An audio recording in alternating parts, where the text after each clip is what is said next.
Kabila. Kabila. Kabila pa. Oh.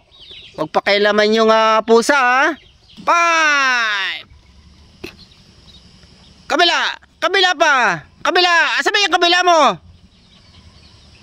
Wala na sa sarili mo, buddy. Yung kalandian mo, puro katsismisan sa kapitbahay. At yung kalandian mo, yung umiiral na naman.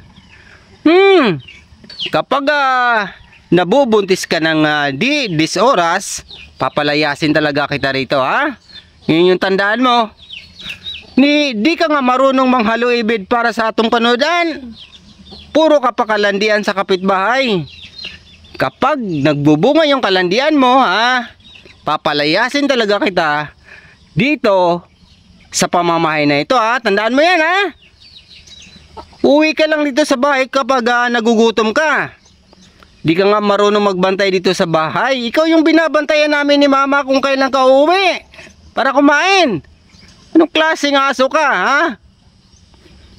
Di ka naman dati ganun.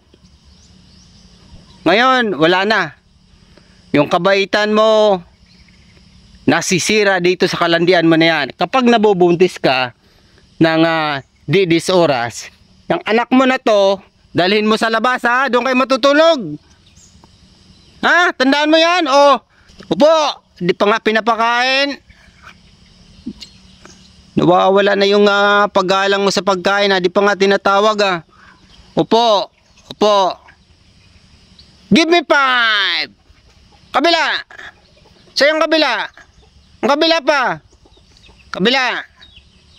Yan, diyan ka magaling sa give me 5 kapag nagugutom ka. 5. Kabila. Asa mo yung kabila? Yan. Ang talino mo sana.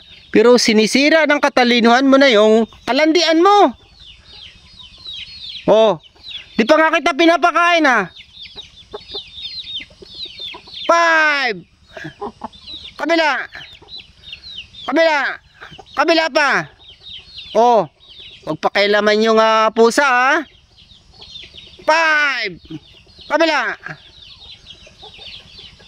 5. Kabila. Ang galing-galing mo sana. Tali-talino mo. Ayan. 5. Kabila pa. Saan yung kabila? Kabila na? Saan yung kabila? Oh. May narinig ka ba? Wala. 5. Kabila. Kabila. Oh. Yung pusa, pakikialaman mo? 5. Kabila. Kabila. Saan ba yung kabila? Saan yung kabila? Yan. Kabila pa. Oh. Psst. Di pa nga kita tinatawag, ah. Nangingilam ka na sa pagkain, ah. 5. Mapakilaman yung pusa, ah. 5. Kabila. Galing-galing, ah. Sikay na ba di? Huwag pakilaman yung pusa, ah.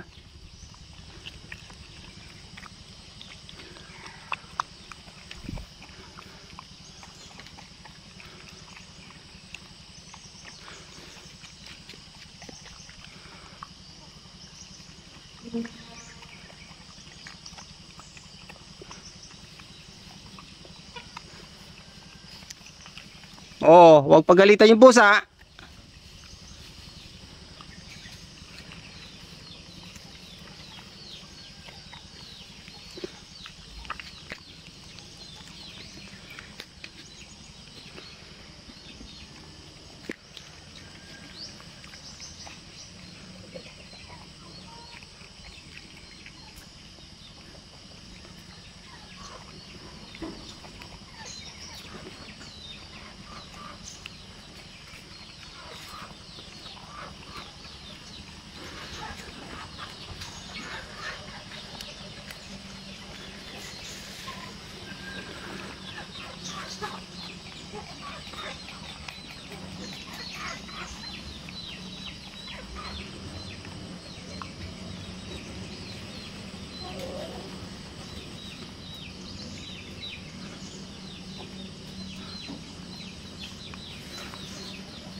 O, yung manok ba di Oh.